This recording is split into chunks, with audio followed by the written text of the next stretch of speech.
Right. So, of course, I was listening to music this morning, which I do, thinking about class. And I think I've used this line before, but I always smile at it. And I use, I'll only do it as name that tune because I've done it before. So you might have a chance. I think I've done it before. People weaving all the time inside of a perfectly straight line. Does anybody know that lyric? Angelique, you know that lyric? You don't? Sounds like Dave Matthews. It's not though. Nice try. All right. It's Coldplay Oh. called Strawberry Swing. Mm. Right. It's a great song, by the way. And actually, Frank Ocean did a cover of it that's also got really popular. But it's a really good song. But I love that line, like you get all, so like for example, as you enter the holiday season or any, when you're having a lot of things going on or managing a lot of stuff. And by the way, I want to invite everyone to Team Adaptables on Wednesday, right, Bethany? She's gone. That's what she does. She jumps out as soon as I jump in. I'm right here, and yes, it is this Wednesday. Wednesday, and I think we're gonna talk about the transcendent sensation of grounding, and it's related to this class. I think if I teach it the way it's in my head, but or if I share it the way it's in my head. So, but the idea is that you got a lot, let's say the holidays, you got a lot of things going on, a lot of different dramas, or maybe a lot of health concerns, a lot of things going on, and people like get weaving all the time, right? Thinking about going from here, going to there, thinking they got to manage this, which can also often happen with the experience of disability because, as you know, most of us are juggling a lot of different variables all the time just to get places and do stuff, right? But at the same time, it's actually a perfectly straight line. But living is like a perfectly straight time. So the human drama occurs, right? This is how I like what I hear in the line. The human drama occurs, and we're all doing our lives, and it's important. It's not that it's not important, but in fact, there's a perfectly straight line too. And one way to think about it is the arrow of time is always forward. But life is going to keep going forward, right? I learned this as a 13-year-old boy when I was laying in intensive care. I kept thinking, well, this will just be a period of time. I was naive enough to think, oh, I'll be okay here. But this was just a period of time, that the arrow of time brings you forward. There's a great poem by Galway Canal I would used to refer to sometimes in training as I had people coming to train with us that were worried they couldn't know everything, right? And they wanted to know things really fast. They wanted to understand things really fast, right? And there's this wonderful poem by Galway Canal. And if you could ever find it, Bethany, it's stunning. He reads it. It's the Poetry Foundation has a Oh, I know where that is. I can get it. grading. Yeah, no, it's amazing. And this isn't exactly the line, but this is very close to it. Trust the hours, for haven't they taken you everywhere? Mhm. Right. I love that line. Right. The time, no matter what happens, no matter how much drama you're carrying in your life, um, it's a perfectly straight line. This is one of the laws of thermodynamics, right? The arrow of time goes forward, right? No matter what kind of things you think are going on, it's a perfectly straight line. It might be multifaceted. There might be simultaneous infinity happening, right? For sure. But for us, it's a perfectly straight line. Doesn't mean you don't flash back and have memories and have all these things and sideways and upside downs, right? But no matter what, trust the hours. they're going forward, right? All right. So one of the other things about that's interesting about a yoga practice is that is the different uses of time in your practice, right? Like holding poses longer are the simple ways, and somehow people think longer is better, and right, but no, you got to use time too, right? So sit up straight and tall. Turns out that the mind, right, as you start to center, kind of gets it's got all that stuff. I really kind of resent the line monkey mind, right? Because I think it's kind of a diss on monkeys, right? I think monkeys got it figured out way better than we do. So, to blame it on a monkey because a monkey's got a lot of energy, I think that's kind of a mistake, right? But whatever, right? So your mind, and remember what all the thoughts you have, all the thoughts you're carrying in your day, right? And you got all these like things that are interrupting the fact that the arrow of time is just going forward, right?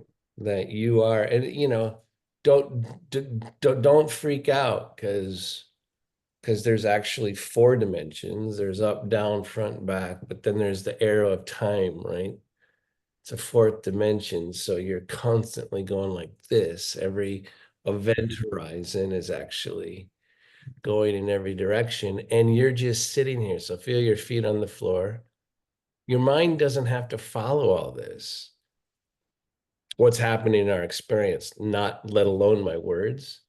You just get to sit here and you actually are riding a wave forward. You don't have to do anything. So feel your feet on the floor and your sitting bones. I think all these people come late because they try to avoid my talk, right? I swear I'm not going to be offended, right? But I do like sometimes. So as you ride the arrow forward, right? Right. That no matter what you do, and you got all these things that interrupt the fact that time's going forward, no matter with and without you, right? It goes forward with or without you, by the way.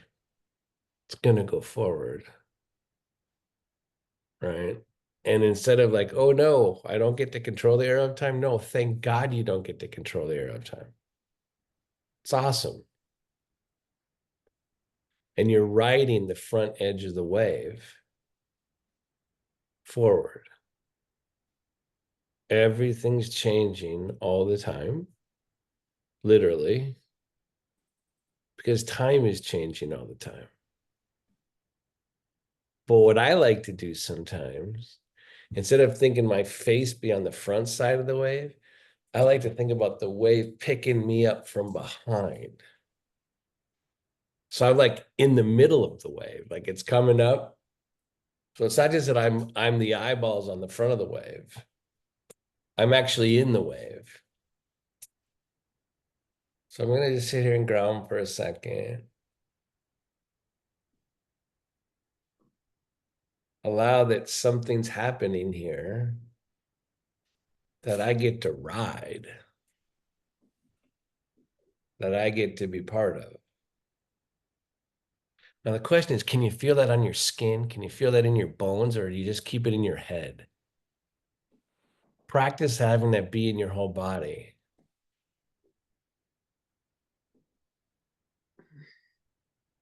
So open to what's behind you, what's around you, and know that it already has direction.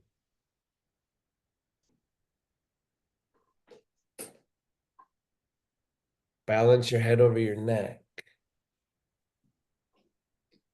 So, don't freak out, but we're spinning it like 1,000 miles an hour. We're going through space at 23,000 miles an hour. We're going through space at 1,000 miles an hour. It's like crazy. All that's actually happening. And yet you get to be still and time goes forward.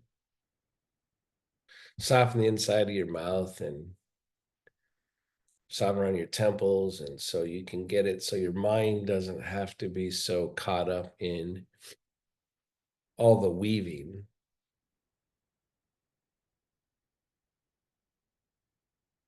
Inside of the perfectly straight line.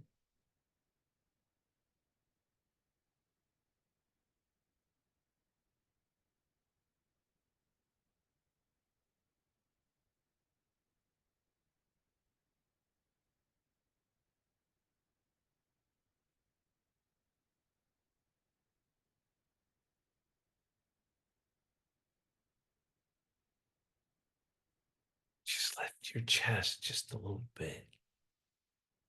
Spark just a little bit.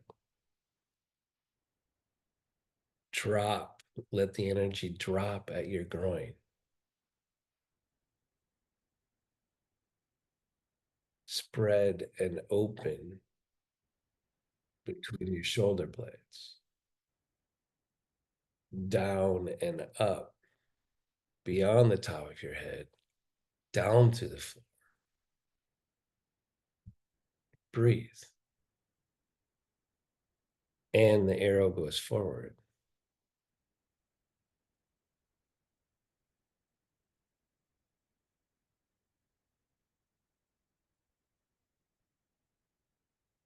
Bring your hands into prayer if you want to connect to your midline.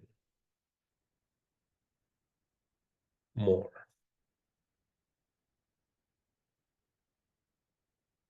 Open the skin on your palms.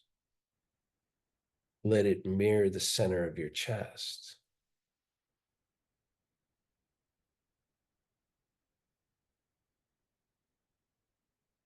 Become more spacious. Time goes forward. Always. For us.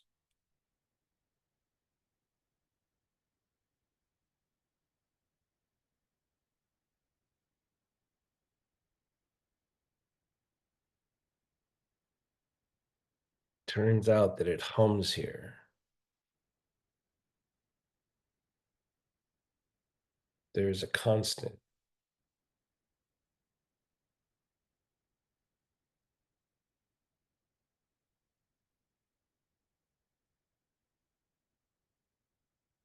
Let go of your day.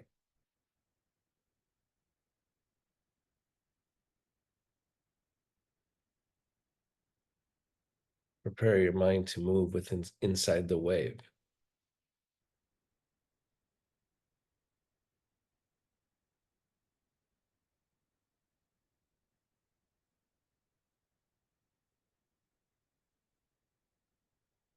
Good. And then release for a second. Lift your sternum up more actively. Drop your chin down. Keep the eyes dropping into the cheekbones. The sternum rising up because you're sparking alive, but you're humbling yourself. Take the outside of your mouth slightly up at the corners and follow the wave. Breath in, breath out.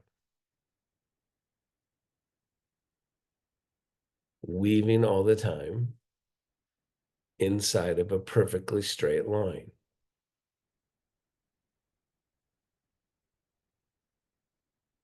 Good. And then raise your head up with closed eyes.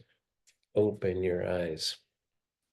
Has anyone figured out how to describe the sensation of your bones? It's not quite sensations, right? But isn't it kind of like for those of you that can walk, but when you're really tired and all of a sudden you get support and you feel that relief, and that's the ligaments and tendons that have been working, muscles been working so hard, finally not having to work so hard, right? And then maybe what's left over right in there is your bones, right? Like after all the toil's gone, there's something in your bones, right? All right. Because I want my bones also to ride the time, right? All right, so move around a little bit, do your stuff, do the stuff that you do, you know. But the thing is, some of you are kind of getting a little bit attached to moving around to start your yoga practice because you think that somehow you're more alive if you're moving, and you're not wrong. But don't forget that it's weaving all the time inside of a perfectly straight, right? So you think all this stuff is what makes you more alive, right?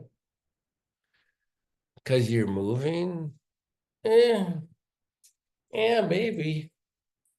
I'm taking my legs wide because I want to get that triangle connected between my tailbone and my knees and then down to my heels, right?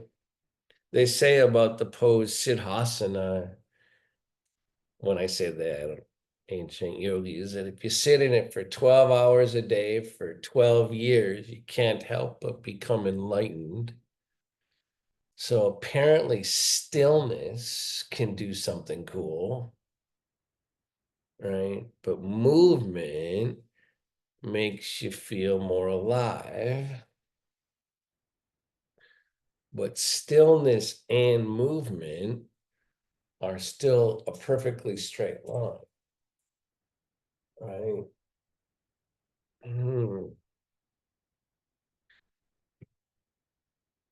So isn't it funny about heading into the holidays?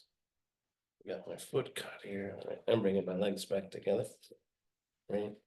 Gonna lift up and get that. I've been liking dog pose lately, right?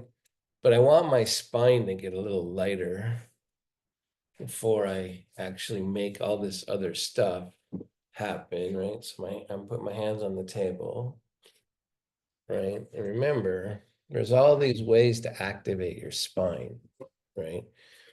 You're trying to get it to get, so your sitting bones are hitting one direction and you're stretching out to the top of your head, but you're broadening between the shoulder blades and broadening across the sacrum. And when you start to broaden across the sacrum, try to experience, whether you can do it physically or not, an inner dropping at the inner groin, right? So as I'm hitting down through my sitting bones, broadening across my sacrum, there's a deepening that's happening like this way, right? So there's a deepening that I'm trying to make sure happens like this.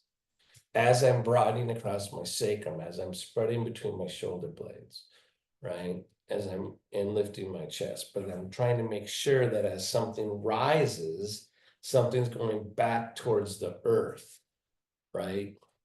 And down through the floor. So I say all that because as you start to work your arm, which we were talking about last week, this way up, angled here, down through into the index finger, right? You're actually doing that to lengthen your arm, to hit down so your arm is lengthening. You're going towards the bone in your arm, using that energy to go down through your sitting bones, using that energy to slightly rotate it down at the groin to actually open right here, right? So a whole bunch of things are freaking going on. There's a whole bunch of weaving inside of a perfectly straight line here, right? And then when you get them all to go together, I mean, you're trying to get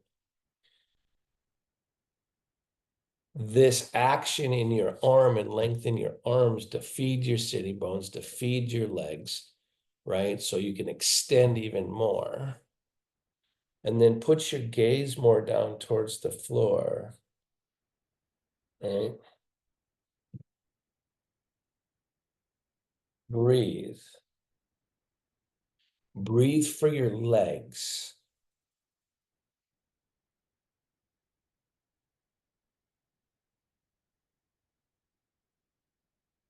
Good, and then release. So I finally put a line. There's an essay I've been joking about writing for a long time. An essay about that Sartre and the existentialists just need to do dog pose. So I'm gonna put my right elbow down on the table, right? Right. So I'm putting put your right elbow on the table, right? And I want you to lengthen from the armpit to the elbow. Right. In order to do that, your shoulder blade has to drop, right? Can you feel what I'm talking about? In order to lengthen from your armpit to your elbow, the shoulder blade has to drop. At the same time, open your palm. Why would you open the palm there? Well, to get the skin, you got the grounding, you got the length of the tricep, you got the shoulder blade going down. And as you start to open the palm, start to open the soles of your feet. What? How could all this shit be connected? Because it is. Good, and then release. Because everything's traveling through you, right? Okay, so you're going to do it the other side. So you got the elbow on the table. You're pressing down the elbow onto the table or onto your, you figure out adjust it if you're in your chair, right? And I'm lengthening from the armpit to the elbow, right? And I'm dropping the shoulder blade down. And I'm deciding to open the palm at the same time, making sure that opens the center of my chest to hit down through the sitting bones, to go down through the legs, all by doing it in one place and then release. So now do it with both. Now we're doing these poses. We're doing all this extra attention to send prana through your legs. Right? So the elbows are down, you're lengthening the underside of the bicep, underside of the tricep. So armpit towards the elbow. Hopefully that makes you engage your shoulder blades. Right? Now, instead of just going straight to your palms, make sure you're surrendering up through your forearms. Right? And then engaging your palms. And as you do this extra, more precise energy, see if you can feel more of your legs. Good, and then release. So what I can tell, I know now when I'm undoing this now, I can still feel the hum over my whole body. But when I release my arms and don't do it, something releases or is lost in my whole body, but then the relief comes. I'm gonna do it again. Right? If you want to mess yourself up, you can put a block between your hands and then it gets crazy, right? It gets extra intense, right? So you're hitting your elbows down. Now I want you to connect your elbows to your sitting bones. What? Yeah. Remember, you're just weaving all the time instead of a perfectly straight line. You could be part of the whole wave, right? So the elbows to your sitting bones to your heels. Your elbows, your sitting bones, your heels. Hit down, lengthen the tricep, open the palms, broaden across the chest, breathe. Good, and then release. So if you were doing dog pose, right, like this, you'd be your hands and feet here. So I was talking about Sartre, is that I finally wrote it into the introduction of this book. I don't know if it can stay, but I basically was saying all the existentialists and Sartre, after, when they're writing about right after World War I, after they watched the senseless carnage of World War I, they needed to do more dog pose, meaning they needed to have their hands and feet on the earth and their gaze down rather than up, rather than just drinking coffee and smoking cigarettes and thinking more. They actually needed to do dog pose, right?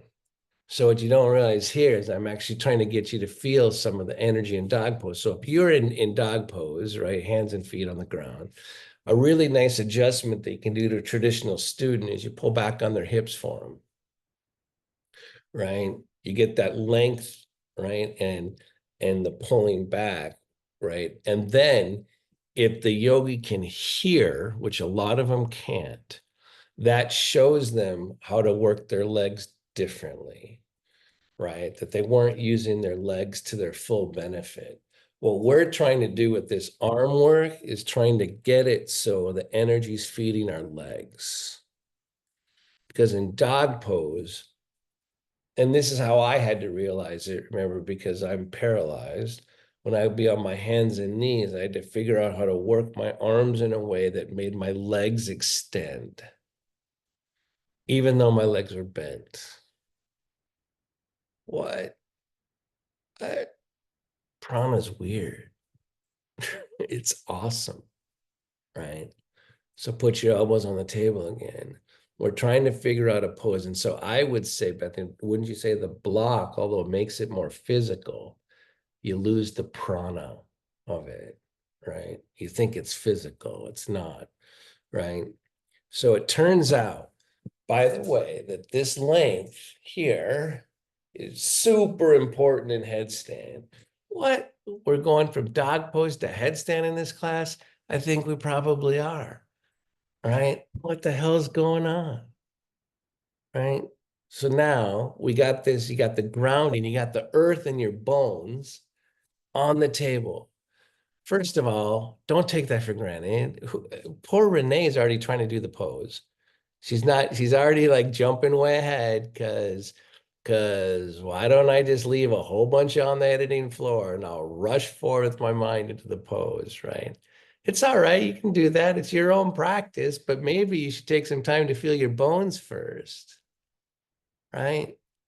Remember, everything's happening in every moment all the time, right? And so your elbows are on the table. So make sure you get your bones connected to the table in a way that really actually ignites between your shoulder blades. Can you make sure you like notice the relationship between the bones and your shoulder blades? Renee, can you see what I'm asking you to feel? Now broaden across your collarbones, Renee. Yeah. Oh, there goes. You feel your legs now more there. Do you feel that? That's dog pose, for God's sakes. Okay. So you actually take time here and trust the multifaceted moment going forward, right?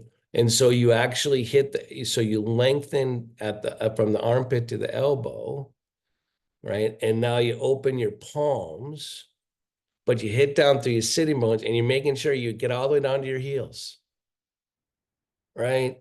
Oh, and then just a little bit, try to back bend, try to concave your upper thoracic just a little bit. But don't forget to drop the inner groin all the way down into this chair seat to get your heels. Don't go in just one direction ever, ever. Dog pose. Good, and then release. Was that hard on anybody? That's a hard pose, isn't it? Dang. There's a lot of shit going on here on this wave that only goes forward, right? All right, I gotta like loosen up my arms a little bit. So let's get them up bigger again just for a second because I don't want them to, I gotta remember that, oh, I get to have them bigger, right? Right, so I'm getting bigger again. I'm lifting my spine. I know, Pat, you don't really have a question, do you? Your hand just went up, or do you have a question? Okay, I figured that was the case. Would never want to deny Pat the ability to ask a question because she knows half the time I'm talking to her about imagination in every class, right?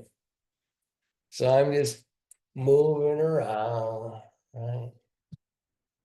So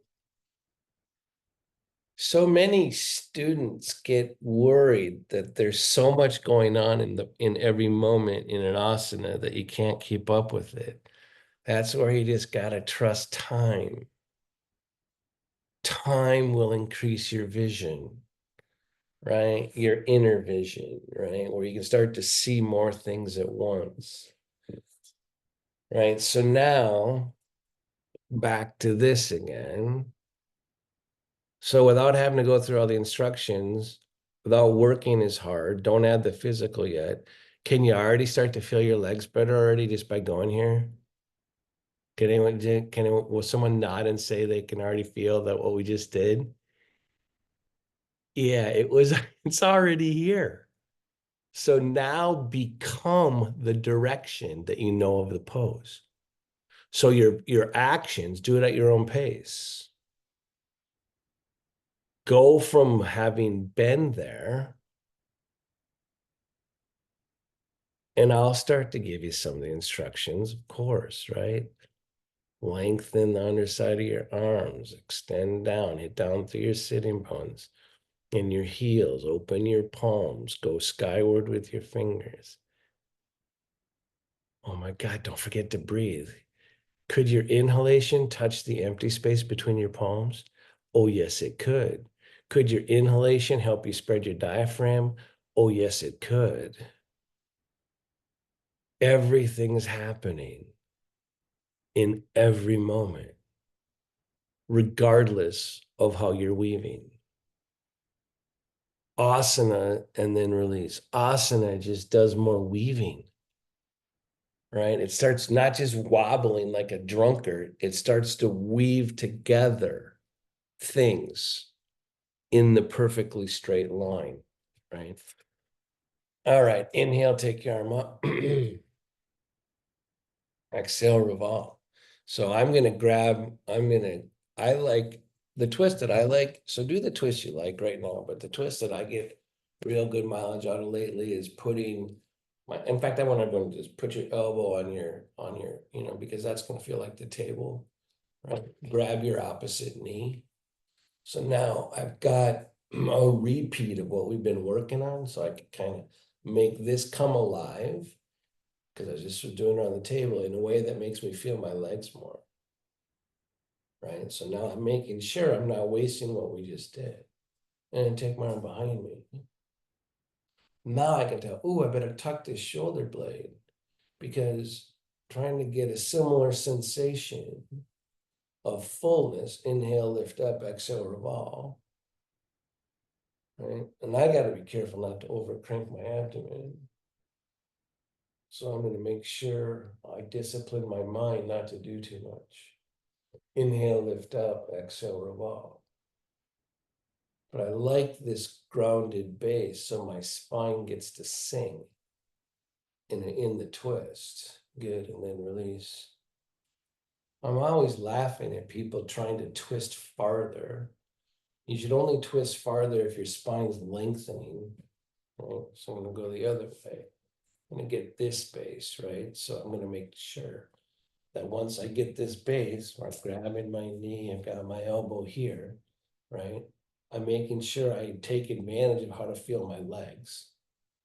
We've been working on it. I'll take this arm behind me and off to the side here. I'll take it from back here, I think, yeah. Tuck my shoulder blade. Inhale, lift up, exhale, revolve. I don't win if I go farther. I only do violence. So how you go farther is part of riding the full wave. Inhale, lift up, exhale, revolve. Lift on the collarbones, roll the shoulder. You can do all these things. Right? And then release. Where my instructions need to intersect what you know of the pose. Right? All right. So let's take the arm up again. So I had this, and this would be better. What I'm going to try to teach, it'd be better to try this at home another time when you're lying flat, maybe in bed, right? But again, you got this, right? And so where we had our forearm on the table, this would be on the floor and shoulder stand, but we've been working on this length, the shoulder blade down, right?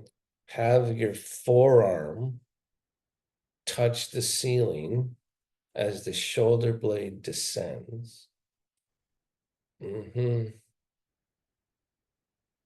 Do all this to feel your legs, your sitting bones to your heels. Oh, so that makes my rib cage have to be part of the pose more to get it down to my legs. Good, and then release.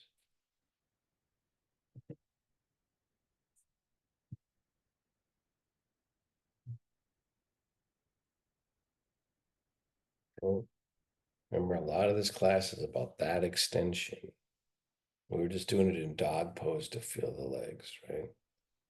So you drop the shoulder blade, you hit down through your sitting bones.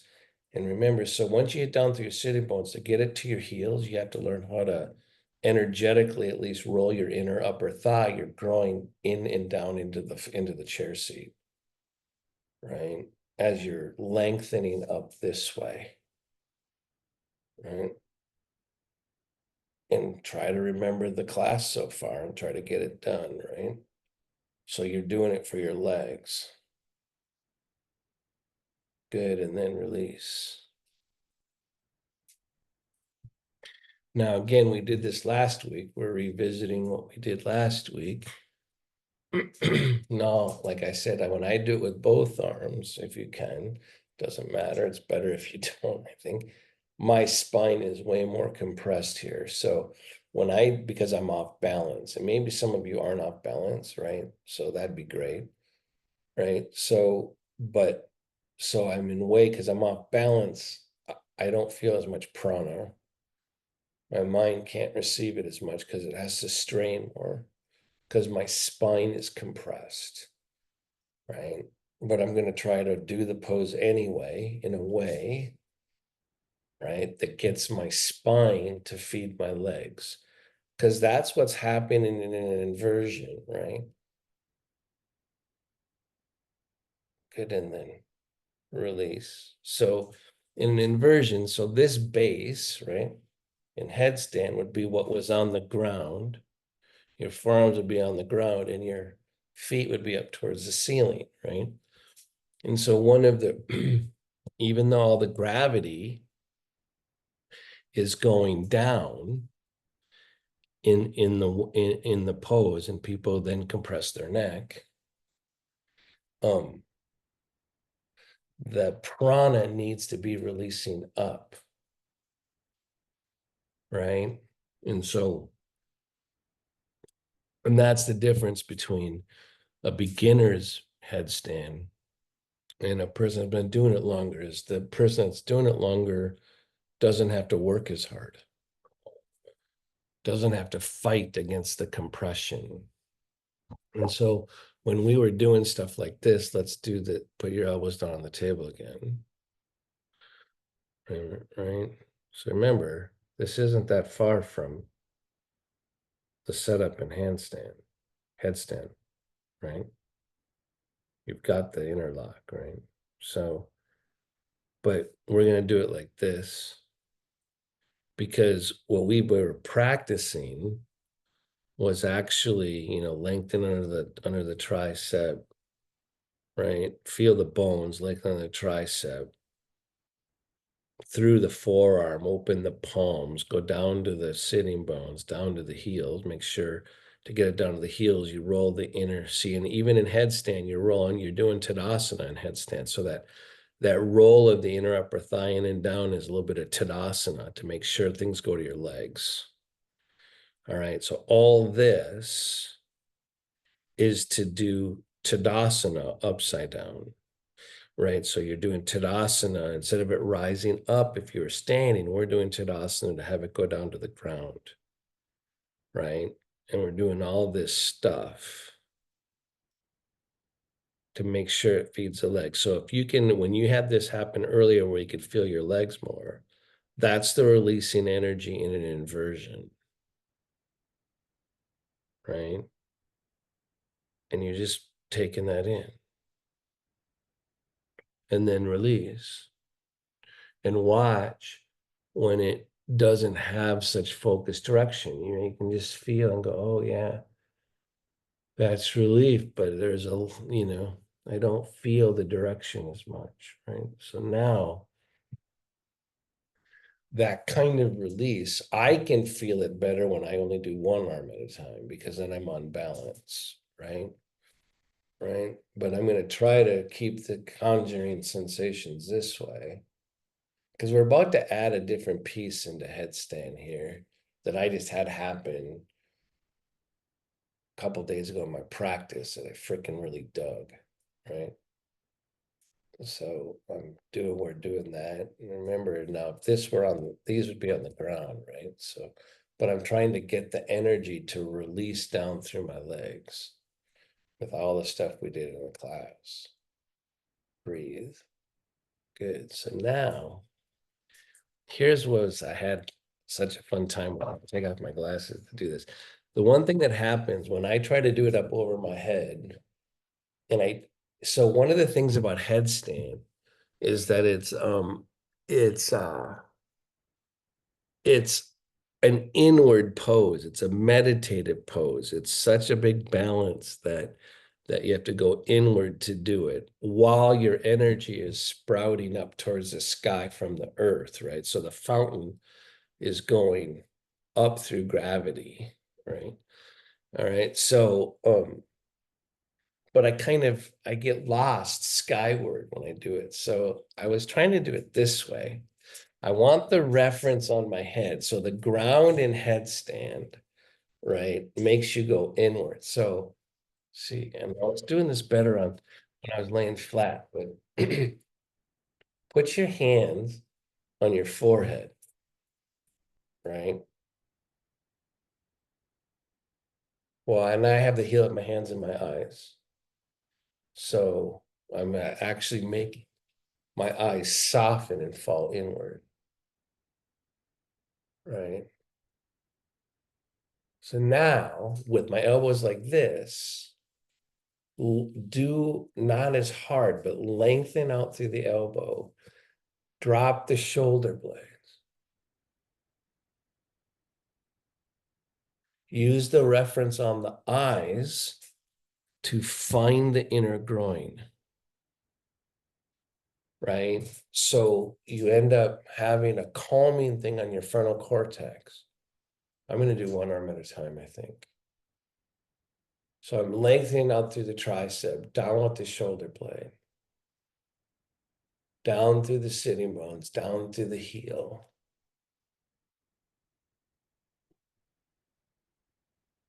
But I want the calming of my frontal cortex getting calmed as I move with prana like this.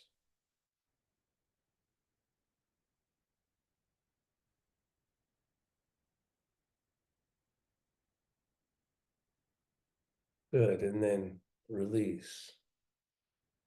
Now, as your eye, it's harder to do when you're sitting up. So now when my eyes have been pressed on like that, when I open my eyes, holy cow, it's bright out. So I have to kind of come back to this world out here, right? So I have to be careful about that, right?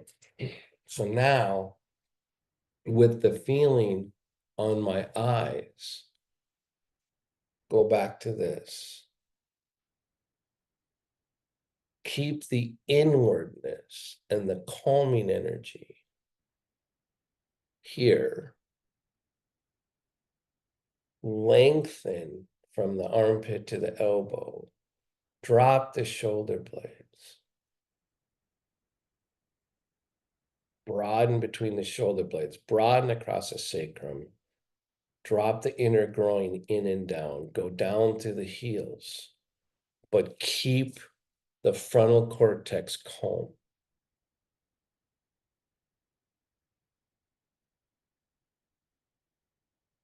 Breathe.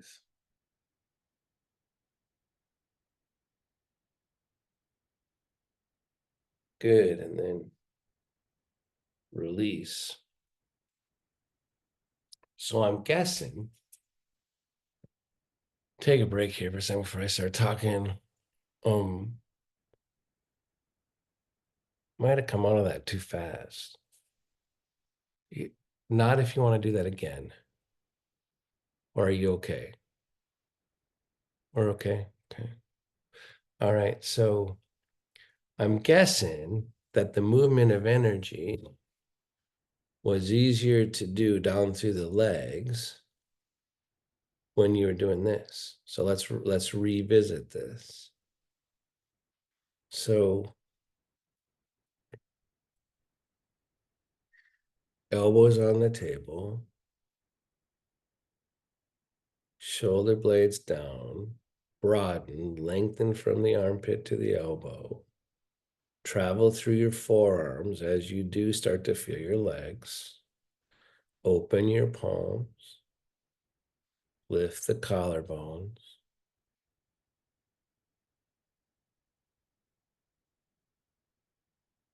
Down through your heels.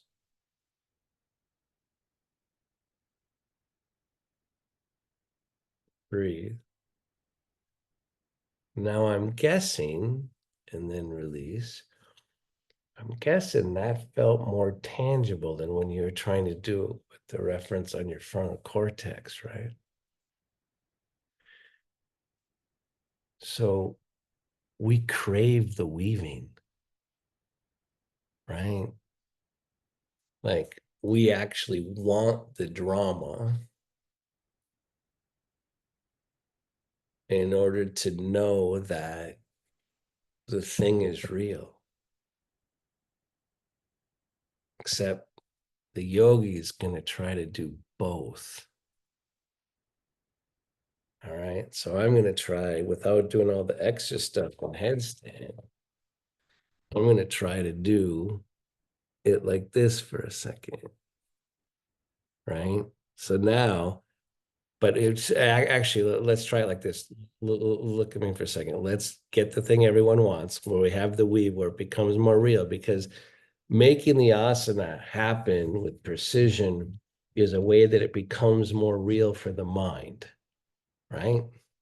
So here we got this, right? So we're doing all the stuff we did to get it all the way down to our legs. We got it. Now keep it and do this. It's hard to keep. Holy cow, I'm going to go back to this for a second. I got to go back. I can't do both at once.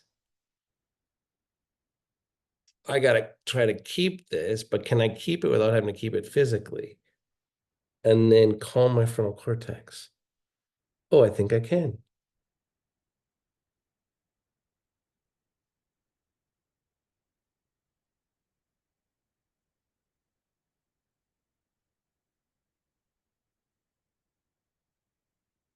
I hope you're using your breath now. Incorporating your breath more.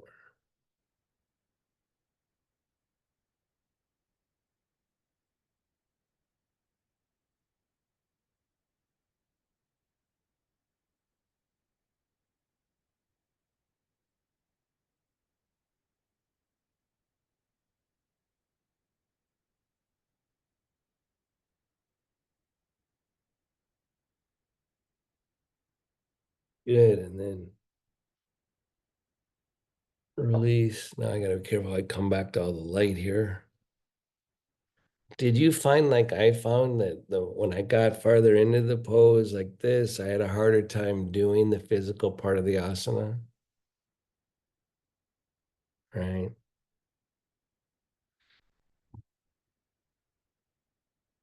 But could I just, so I'm gonna try it one more time because now I'm curious. Could I just be all those things without trying to do it? So I don't get caught up in the physical stuff, but I feel the whole practice thus far and can do the actions chronically, not just with my imagination, right? Feel the imprints of the passing of time.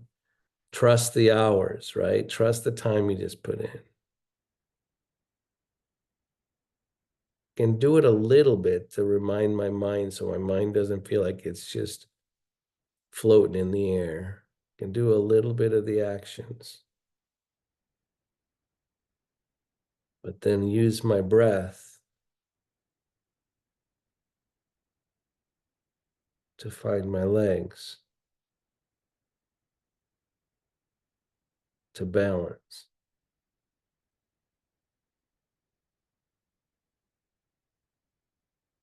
Mm,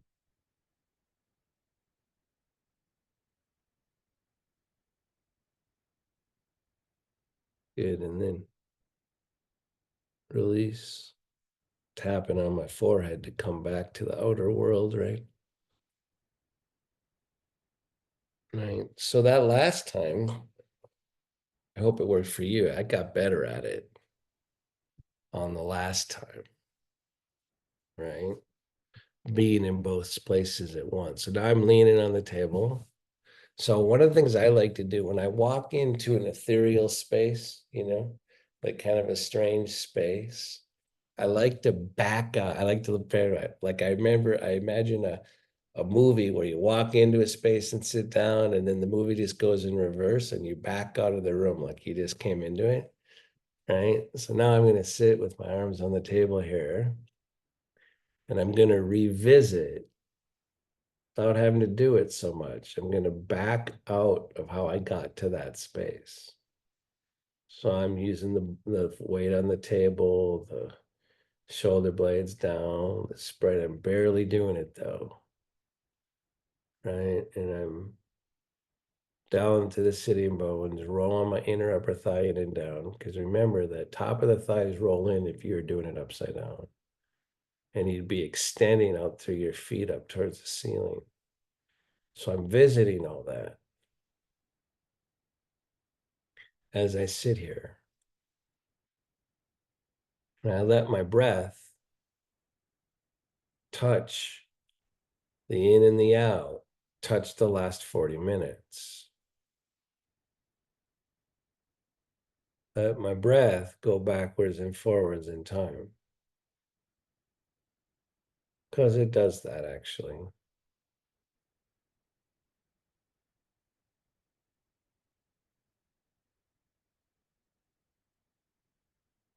Good. And then release, and then got to get to where I'm going to receive the chair. Right. So I'm trying to figure out how to, I want symmetry. I want all these things. Ooh, I can feel that my neck needs to release, especially on this side. I don't know what your story is, but I'm using the symmetry and the release to get me aligned better. Then I'm going to surrender fully to the support of the chair.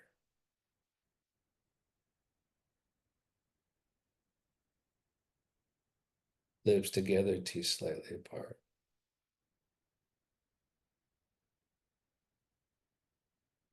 So when your hand was on your eyes and you're doing whatever version of headstand you were doing, you were kind of near the place we're touching in Shavasana.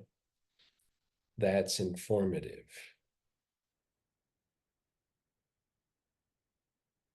Go past it into Shavasana.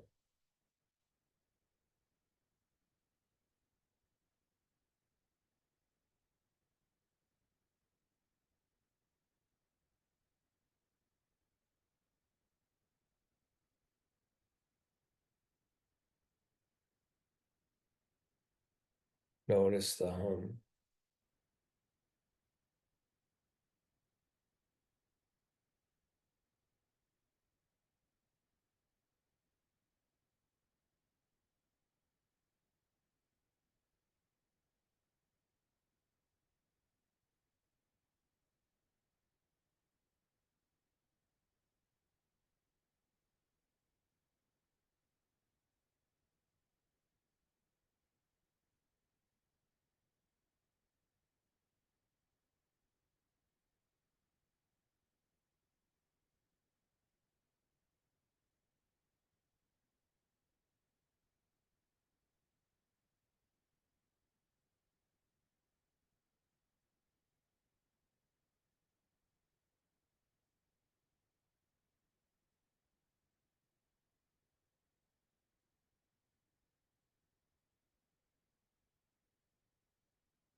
Feel your breath. Don't change it. Thank your body.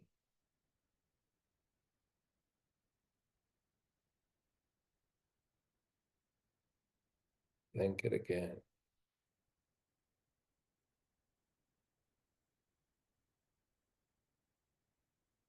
Start to bring yourself back. Slightly deeper inhalation. Slightly longer exhalation.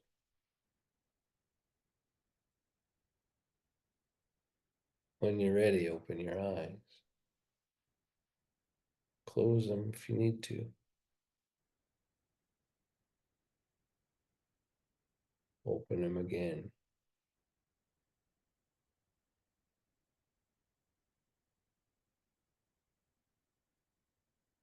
So, like, for me, this class, when I was doing it, I can totally feel my legs really loud right now, more the humming part of it.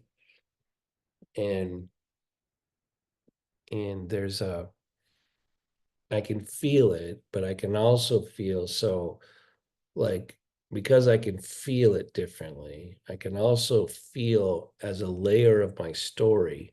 I sit on one, because of my scoliosis, and I sit on one sitting bone way heavier, right? And I'm misaligned and my head goes this way and all the things you guys see, I'll see on camera. And so I can feel this hovering hum, but I can also feel the story of how misaligned my body is at the same time, and how the hum struggles more to be lit in my right sitting bone and my left sitting bone and my left leg because of this extra gravity load, right? And I can feel it all, and I could be attached to the story of how it's dysfunctional, but that's only one of the stories, right? Because there's this other story where I can feel it, that there's this extra weight, gravity, in a story of more complete hum. And it's like, that's why I get tired from sitting sometimes. I can feel it right now in a different way. So take a picture of what you feel in your body right now. And instead of getting all worried about the story of your misalignment, or the story of, there's all these stories. Remember, we weave all the time and get all caught up in different parts of a story. But there's a whole bunch of stories. And so, yeah, when I see when I can feel on this level how misaligned my body and spine is, I can't believe my body shows up at all. Like, it keeps grinding its way through. It's great. But the perfectly straight line has all of this story in it, not just the one my mind gets fixated on. Right? So feel in your body if you can feel anything different right now.